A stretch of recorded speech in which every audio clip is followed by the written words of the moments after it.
하나님, 저희들이 이 수요일 밤 주의 말씀 앞에 섭니다.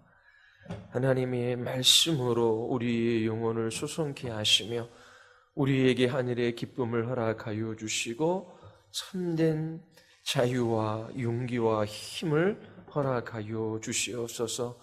저희들이 주의 말씀 안에서 마땅히 해야 할 것과 하지 말아야 할 것들이 무엇인지를 깨달아 알아가게 하여 주시옵소서. 저희들이 이 땅에서 주님과 동행하는 복된 그리스도인의 삶을 살아가게 하여 주시옵소서. 오늘도 주께서 우리에게 말씀하여 주시고 주의 백성들로 하여금 주의 말씀을 듣게 하여 주시옵소서. 예수 그리스도의 이름으로 기도드리옵나이다. 아멘. 자, 우리 출애굽기 20장 13절이지요. 우리 같이 찾아서 읽고 우리 말씀에 관해서 우리 살펴보도록 하겠습니다.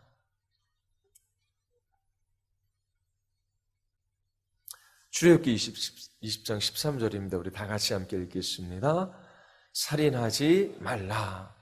예. 자, 6계명입니다. 사람에 대해서 마땅히 해야 할 일, 그리고 사람에 대해서 마땅히 하지 말아야 할 그 일들이 무엇인지를 하나님께서 가르쳐 주십니다.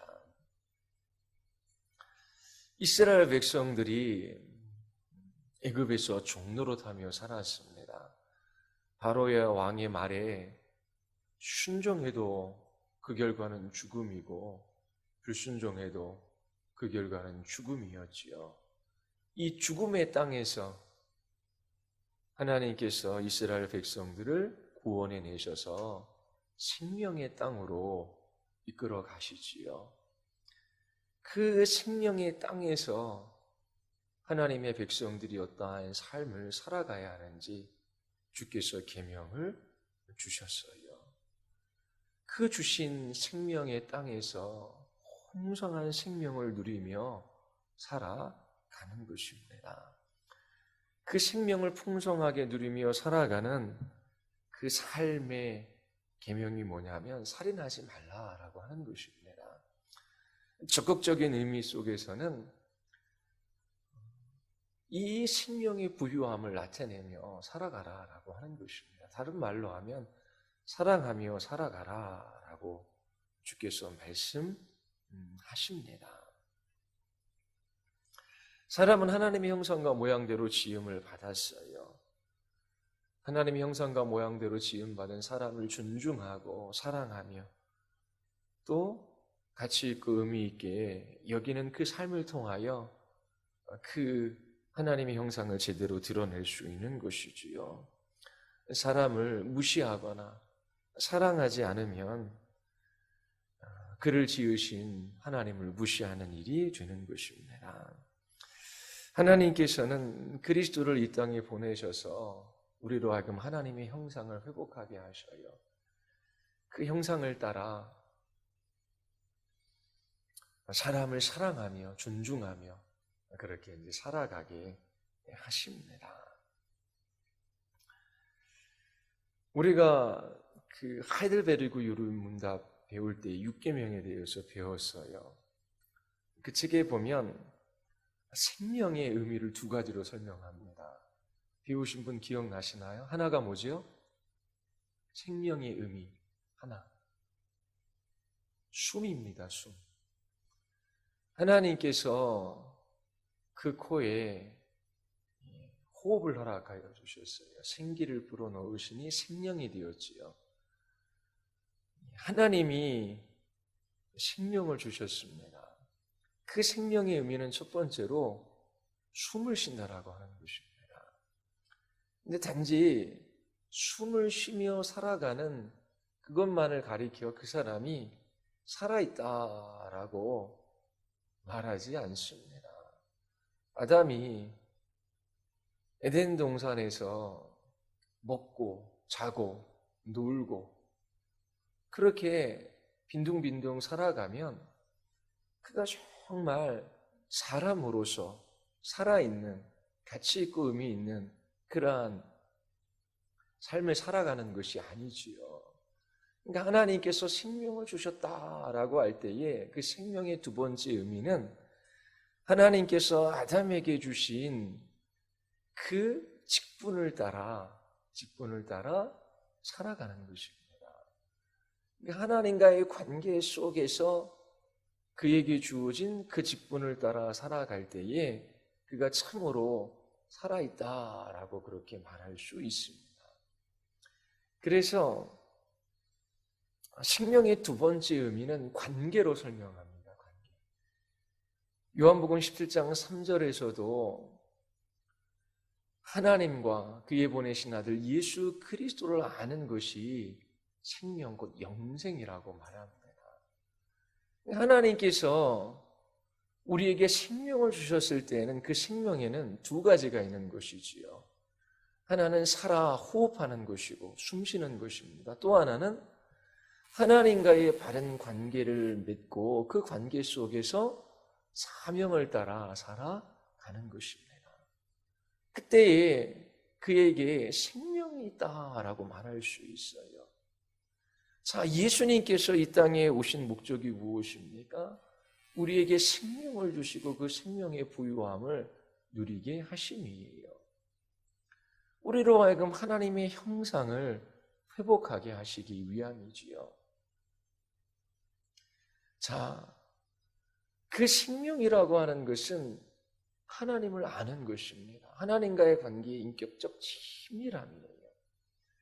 그 인격적 관계의 친밀함을 누리며 우리가 살아갈 때에 우리 안에 하나님의 형상이 회복되어집니다. 그 형상을 드러내며 살아가요.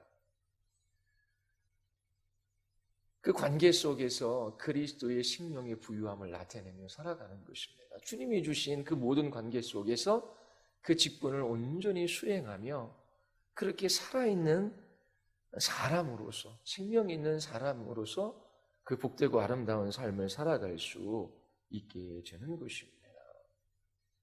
죽음이라고 하는 것은 육체적인 죽음이 있지요. 근데 육체적인 죽음뿐만 아니라 영적인 죽음도 있고 또 죽을래야 죽을 수 없는 영원한 죽음, 바로 지옥의 형벌이 있습니다. 타락한 인생들은 숨은 있지만 하나님과의 바른 관계는 없어요. 영적인 생명은 없는 것이지요. 그리고 죽을래야 죽을 수 없는 영원한 죽음, 지옥의 형벌은 하나님과의 관계로부터의 영원한 단절입니다. 그는 살아있지요. 하나님의 심판대 앞에 그 마지막 날 모든 자들이 부활해요. 믿는 그리스도인들은 생명의 부활로, 믿지 않는 불신자들은 심판의 부활입니다. 그래서 그들은 하나님의 심판대 앞에 영원한 형벌을 받아요. 그것은 지옥의 형벌입니다. 숨은 쉬지만 그 영원한 하나님과의 관계의 단절 속에서 영원한 고통을 받는 것이지요. 이처럼 생명은 단지 숨뿐만 아니라 관계를 통해서 그 생명이 드러나는 것입니다. 그래서 성경은 단지 사람을 죽이는 그것만 살인이라고 말하지 않고 관계를 끊고자 하는 마음, 사람들을 향한 분노, 그리고 멸시, 증오, 그리고 그 사람들을 향한 욕, 이렇게 관계를 끊고자 하는 그러한 모든 마음을 살인의 감정이라고 하고 또 예수님께서 그것을 살인과 관계되어서 말씀하십니다.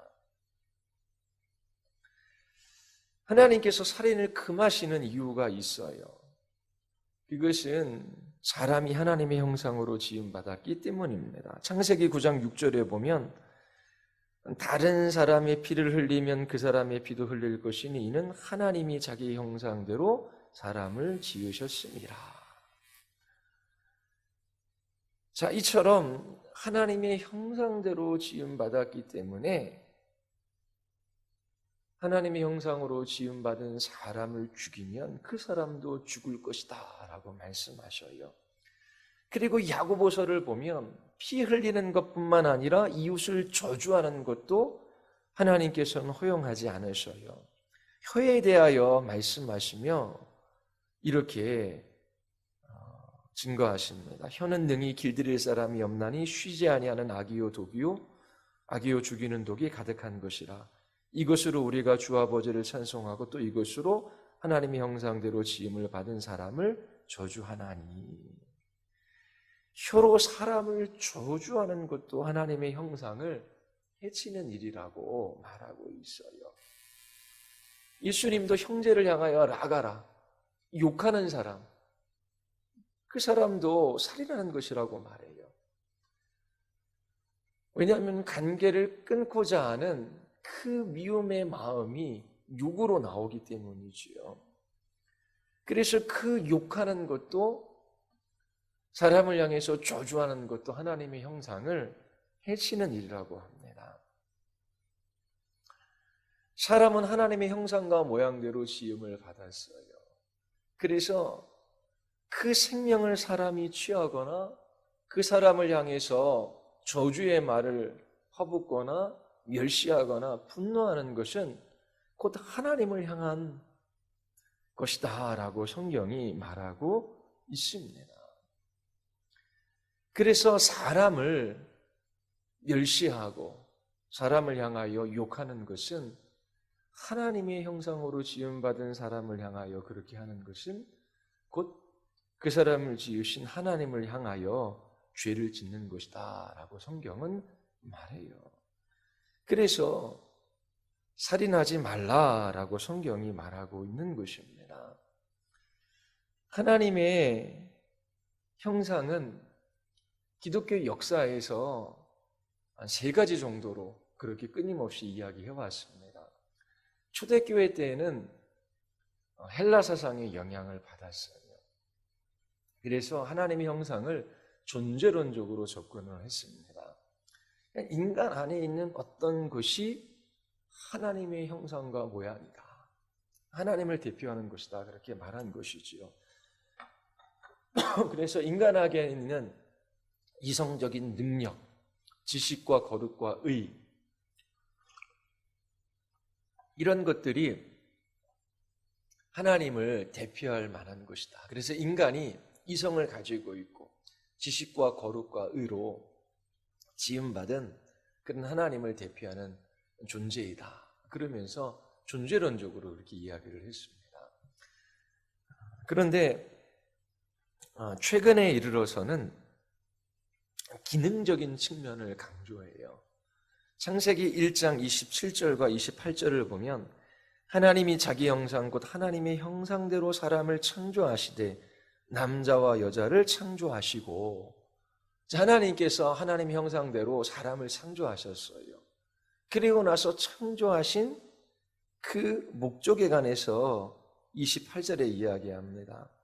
하나님이 그들에게 복을 주시며 하나님이 그들에게 이르시되 생육하고 번성하여 땅에 충만하라, 땅을 정복하라, 바다의 물고기와 하늘의 새와 땅에 움직이는 모든 생물을 다스리라 하시니라. 하나님께서 하나님의 형상대로 사람을 지으신 목적이 뭐예요? 하나님이 창조하신 세계를 다스리게 하는 것입니다. 그래서 하나님의 형상은 부왕의 지위에서 하나님이 창조하신 세계를 질서롭게 통치하고 다스리는 그 기능적인 측면, 그것을 이제 강조했습니다.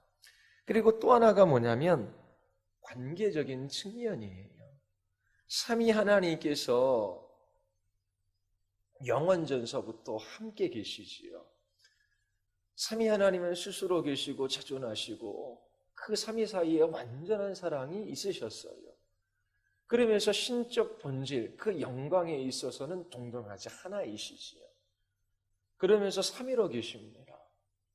이 하나님의 이 형상은 이 삼위 하나님의 관계적인 측면을 드러낸다. 그래서 인간은 관계적인 존재라고 하는 것입니다. 그래서 하나님과와 관계를 맺고 또 사람과 관계를 맺고 또 자연과 관계를 맺으며 살아가요.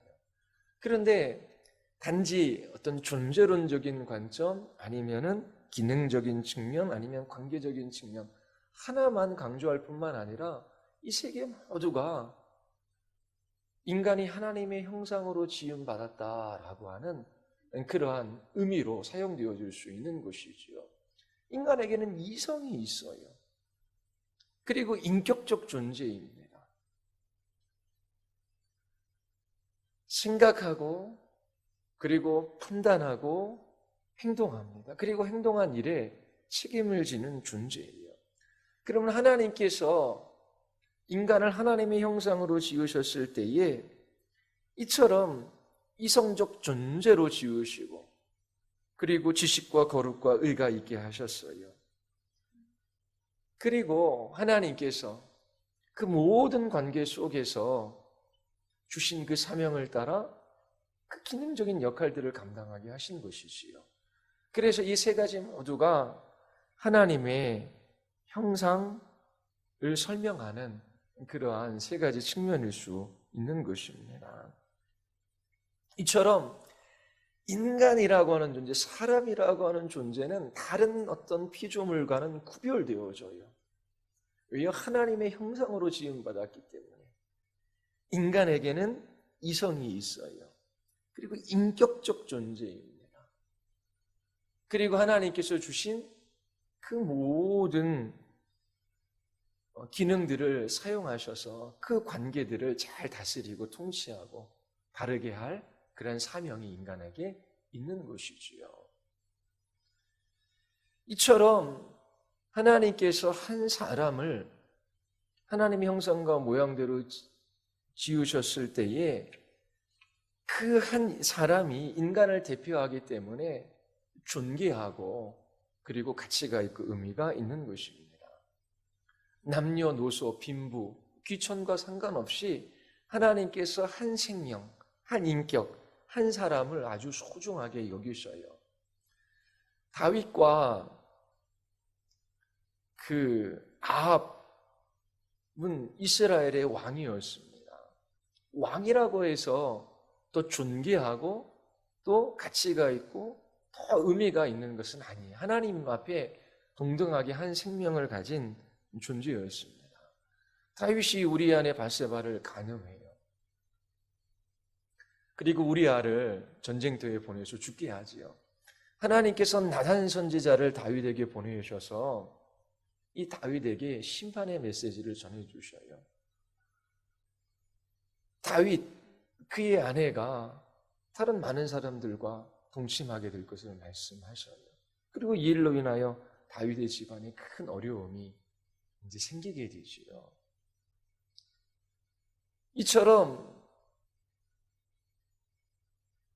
이 우리아의 생명을 가볍게 여겨 전쟁터에 나가 죽게 한 그 일, 살인죄, 그리고 간음죄, 하나님 이런 것들을 가볍게 여기지 아니하십니다. 비록 왕일지라도 그가 절대 권력을 가지고 있다라고 할지라도 하나님 앞에 동등한 한 생명에 불과한 거예요. 그래서 그가 다른 생명을 해야 할 때에 하나님께서 그를 심판하셨던 것입니다.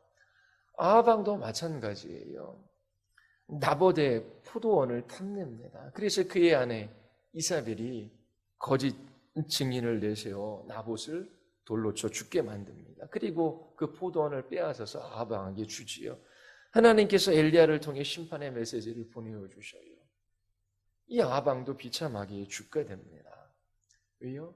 나봇이라고 하는 한 생명을 피 흘리게 했기 때문에 그렇습니다.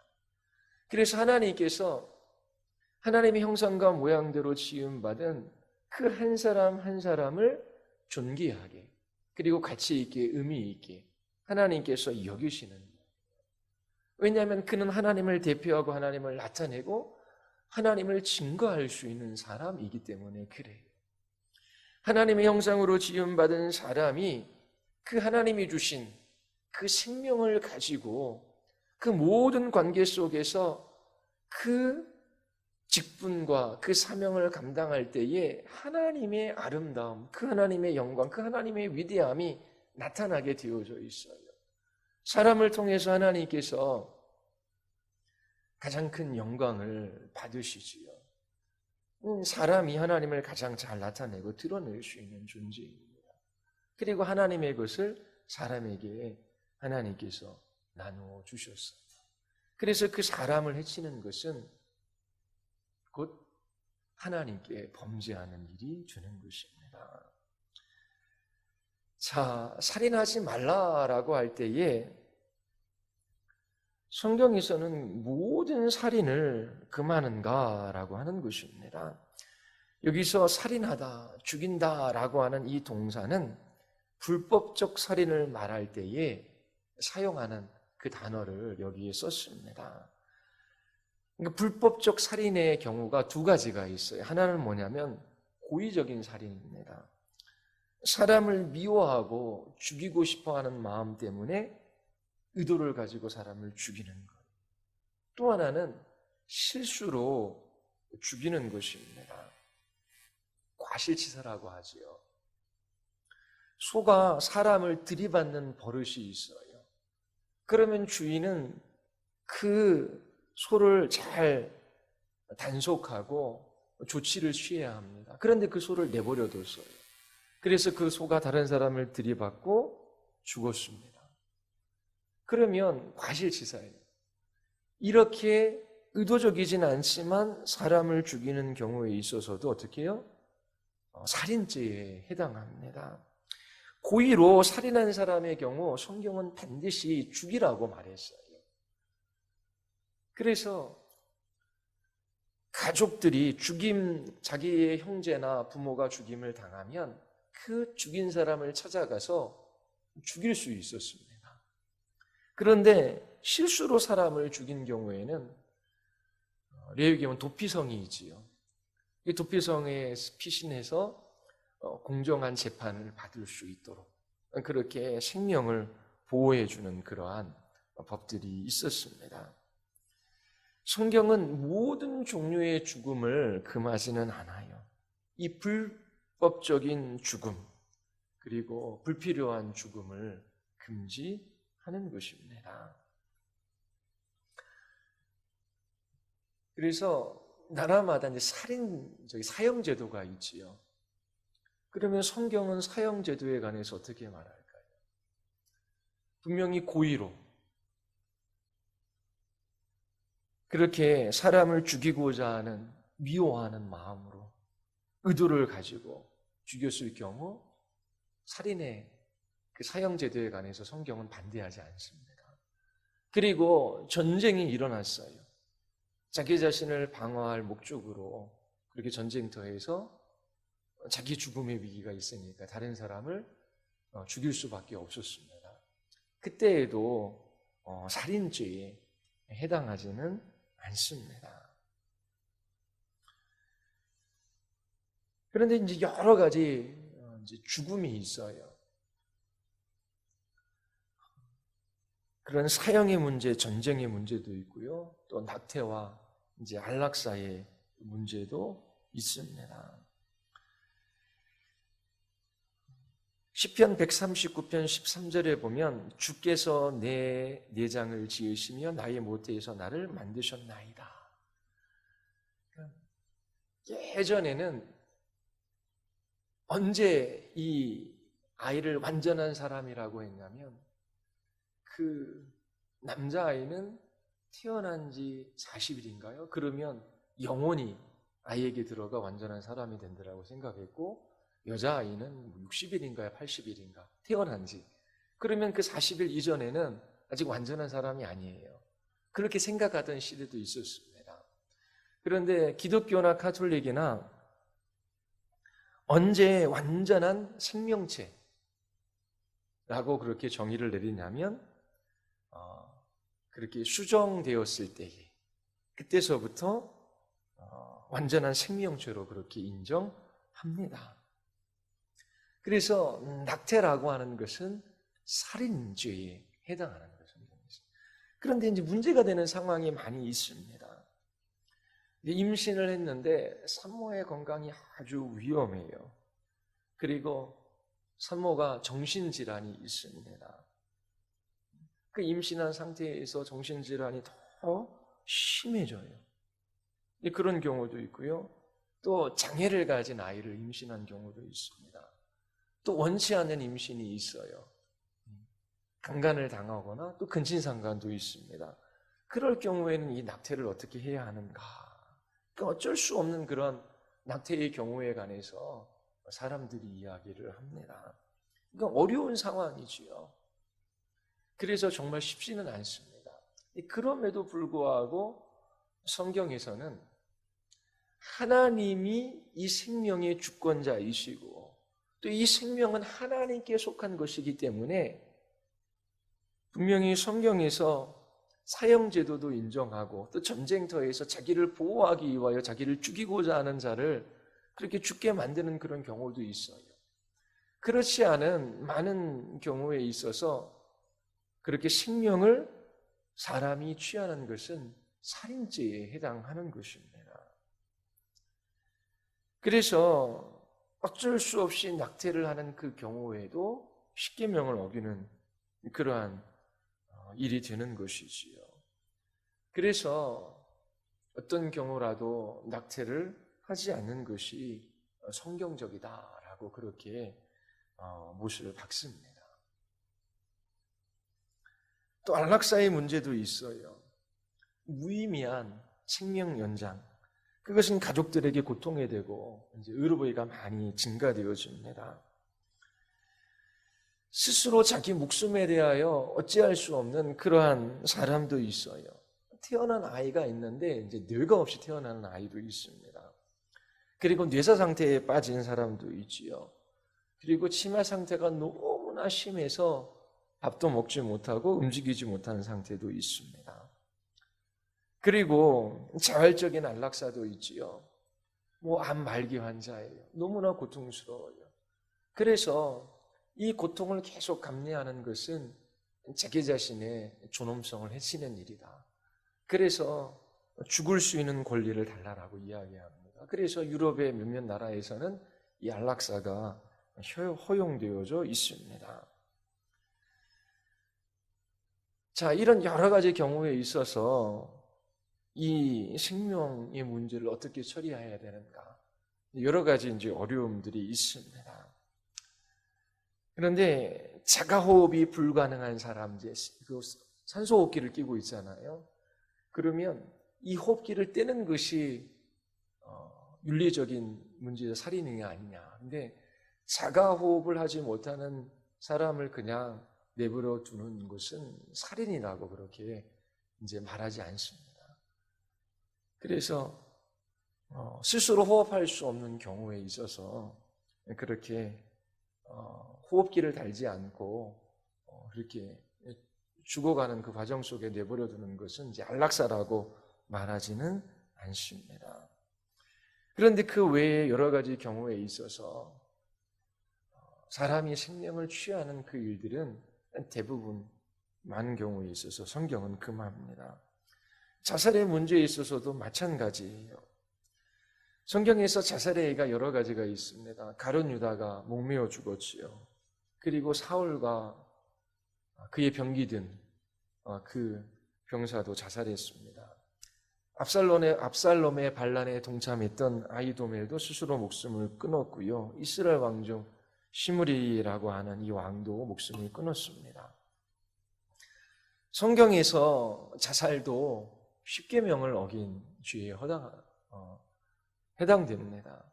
그러면 자살하면 구원이 없는가? 그렇게까지는 말하지 않아요. 몇 주 전에도 한 교회 그 목사님이 전화를 해오셨어요. 부목사인데 이제 한 분이 자살을 한 겁니다. 남편은 병원 의사예요. 근데 아이가 좀 이제 장애가 있습니다. 근데 그 엄마가 이제 자살을 한 경우입니다. 자, 어떻게 해야 되는가? 근데 우리가 그렇게 자살한 분의 가정에 가서 예배 드릴 수 있는, 예배할 수 있지요. 그러니까 왜냐하면 죽은 분을 위해서 우리가 예배하거나 죽은 분을 위해서 기도하지는 않아요.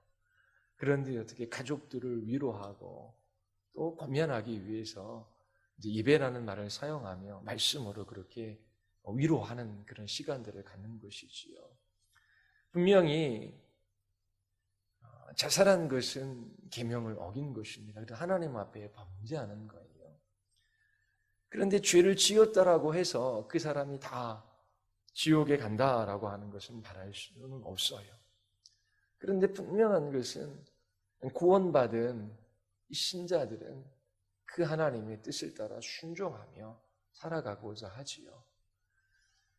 그래서 그 사람이 정말 하나님을 신앙하는 사람인가 한 번쯤은 생각해 볼 수 있습니다. 그러나 목숨을 끊었다라고 해서 반드시 지옥에 간다라고는 말할 수는 없어요. 삼손의 경우 블레셋의 포로로 잡혀 있습니다. 신전 기둥에 자기를 미워달라고 하지요. 그가 기둥을 무너뜨리고 장렬하게 죽습니다. 블레셋 사람도 죽이고 자기 자신도 죽지요. 자살행위입니까? 아닙니까? 자살이다. 아니다. 예. 스스로 죽은 거잖아요. 기둥을 무너뜨려서요. 근데 히브리서 11장에 보면 삼손의 이름이 나올까요? 안 나올까요? 나옵니다. 그러니까 믿음의 조상들의 명단에 들어있어요. 그래서 단지 스스로 포로로 잡힌 것이 너무나 고통스러워서 자기 목숨을 끊은 것이 아니라 이 다곤 신전을 무너뜨리고 하나님의 이름을 드러내려고 했던 것입니다.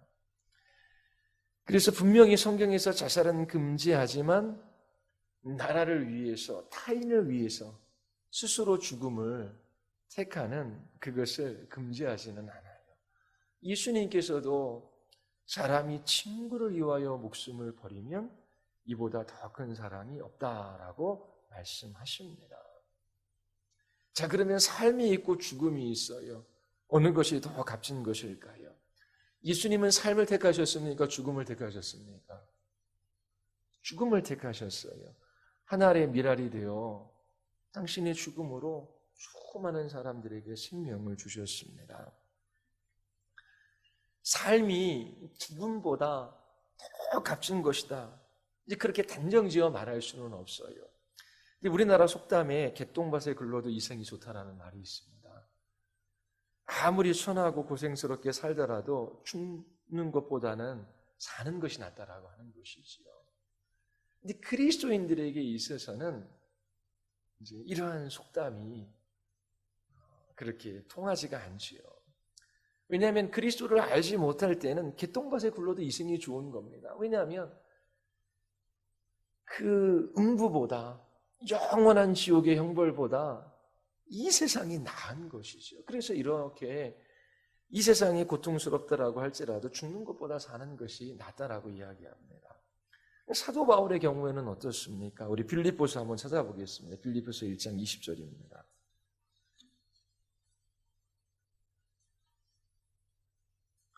빌립보서 1장 20절이에요. 20절에서부터 26절까지. 제가 앉아 읽고 여러분들이 앉아 읽고 교독하겠습니다.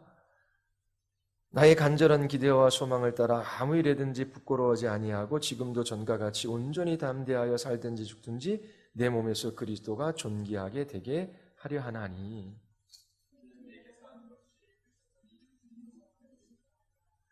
그러나 만일 육신으로 사는 이것이 내 일의 열매일진데 무엇을 택해야 할는지 나는 알지 못하느라.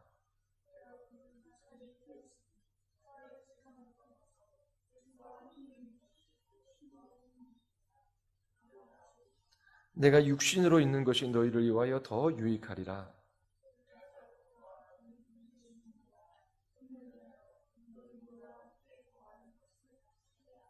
내가 다시 너희와 같이 있으므로 그리스도 예수 안에서 너희 자랑이 나로 말미암아 풍성하게 하려 함이라. 자, 사도 바울은 삶과 죽음의 기로에 서 있습니다. 감옥에 갇혀 있는 것이지요. 그 감옥에서 고통을 당할 수밖에 없지요. 자신의 존엄성을 해치는 상황입니다. 차라리 죽어서 그리스도와 함께 있기를 바래요.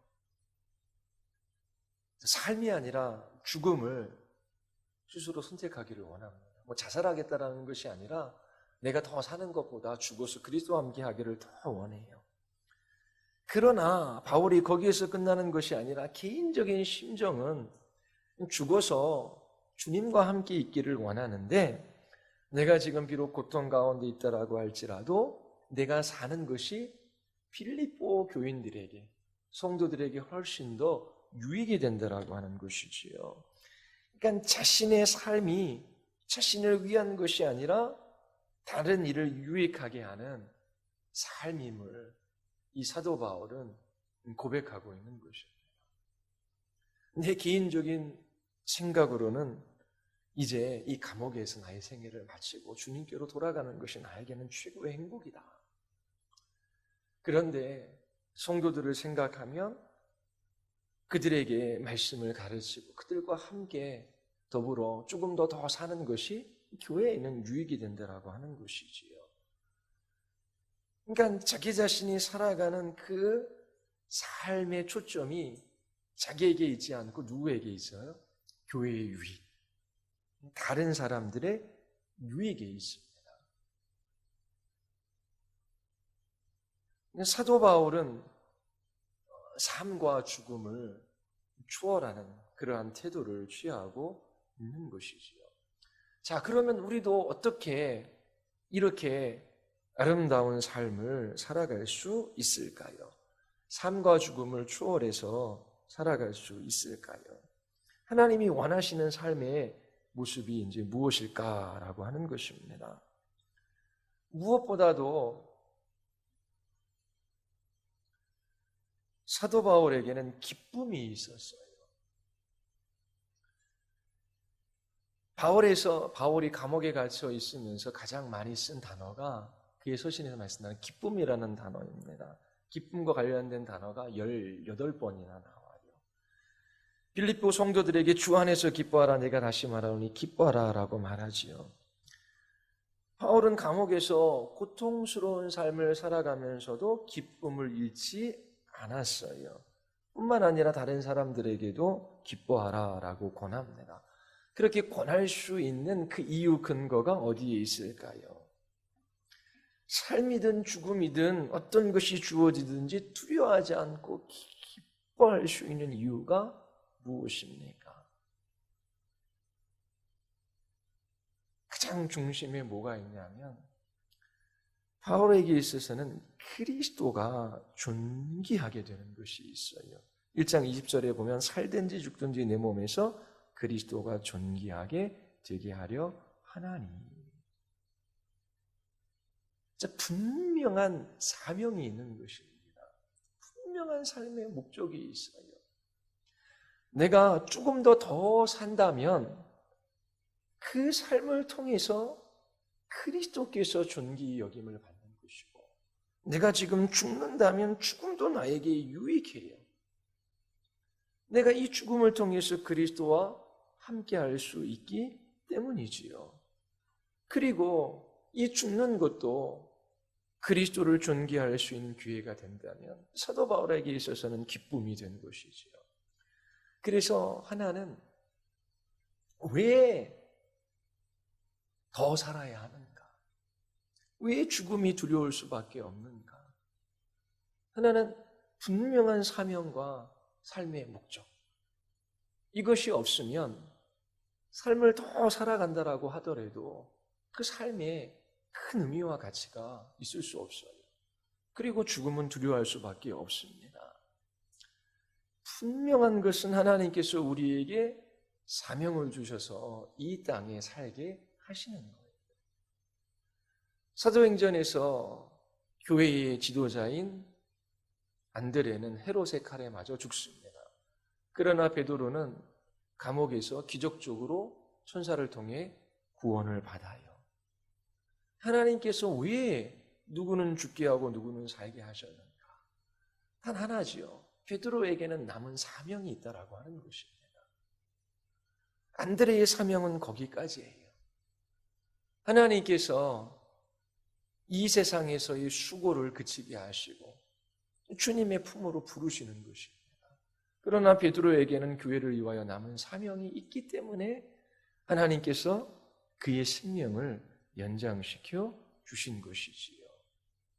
이처럼 분명한 삶의 목적과 하나님이 주신 그 사명이 있어요. 예수 그리스도, 그분을 존귀하게 하는 삶입니다. 이러한 삶 속에서 사도 바울은 감사했어요. 감사. 빌립보서 1장 3절에 보면 내가 너희를 생각할 때마다 나의 하나님께 감사하며 간구할 때마다 너희 무리를 위하여 기쁨으로 항상 간구함은 너희가 첫날부터 이제까지 복음을 위한 일에 참여하고 있기 때문이라. 감사함으로 기뻐하며 하나님 앞에 간구해요. 기도해요. 왜요? 성도들이 그리스도 안에 있어요. 그리고 이 복음을 위하여 사명을 따라 함께 그 길들을 걸어가요. 이러한 모습들을 보니까 사도 바울 마음속에 감사가 넘쳤던 것이지요. 빌립보서 4장에 바라보면은 주 안에서 기뻐하라 내가 다시 말하노니 기뻐하라. 너희 모든 관용을 모든 사람에게 알게 하라. 그리고 나서 아무것도 염려하지 말고 다만 모든 일에 기도와 간구로 너희 구할 것을 감사함으로 하나님께 아뢰라. 그리하면 모든 지각에 뛰어난 하나님의 평강이 그리스도 예수 안에서 너희 마음과 생각을 지키시리라.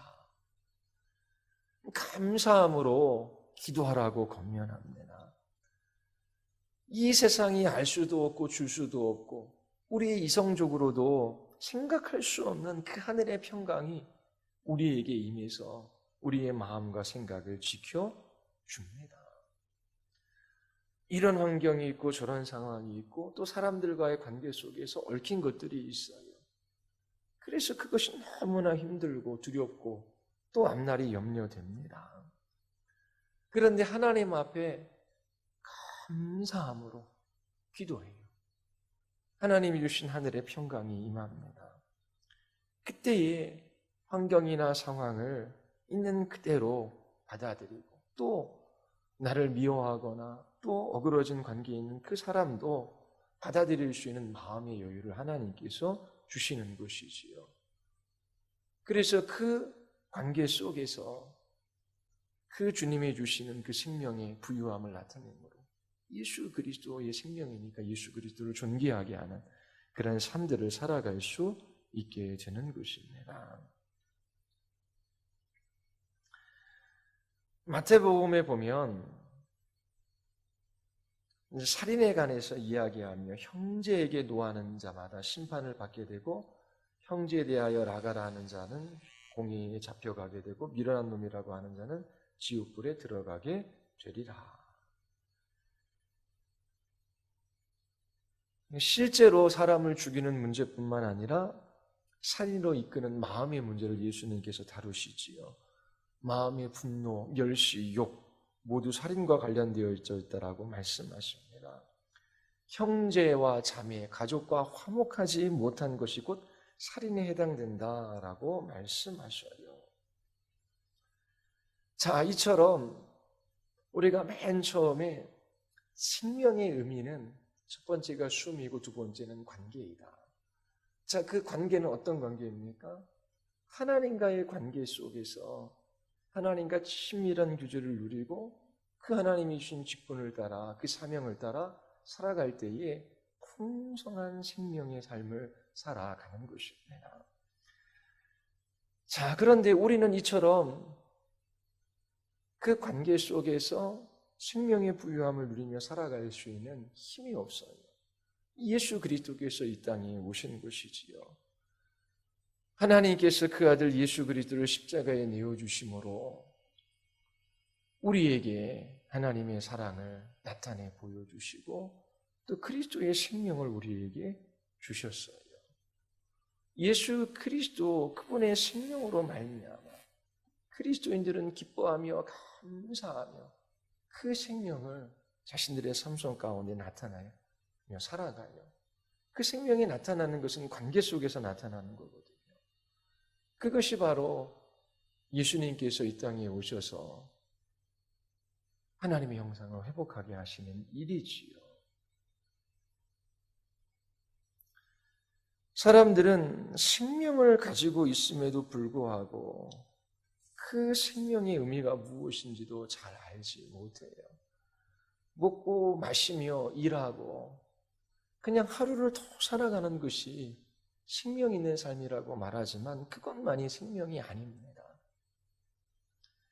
하나님과의 바른 관계 속에서 하나님과의 친밀한 교제를 누리고 주님이 주시는 그 모든 관계 속에서 하나님의 생명의 부유함들을 나타내고 드러내며 맛보며 살아가는 거예요.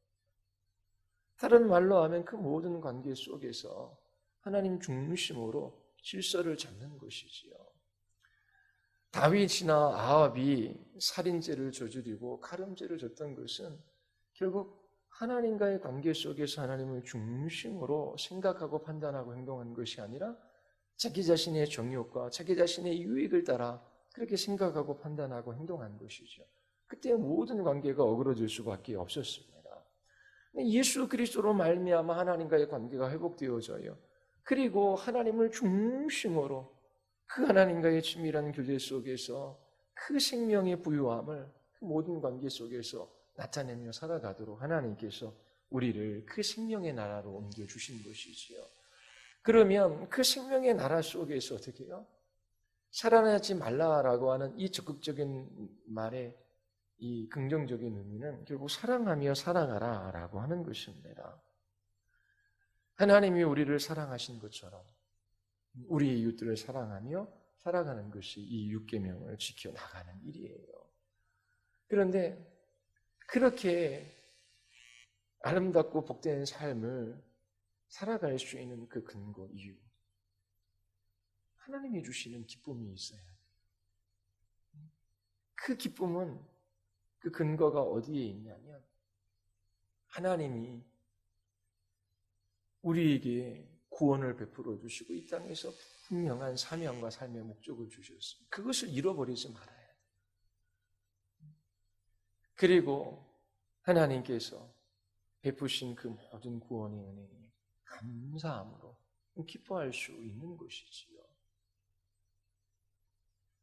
그때에 우리들은 우리의 가족, 우리의 이웃들을 향하여 주님의 이 생명을 나타내며 그 관계 속에서 그 그리스도의 생명의 아름다움을 함께 경험하며 살아갈 수 있는 것입니다.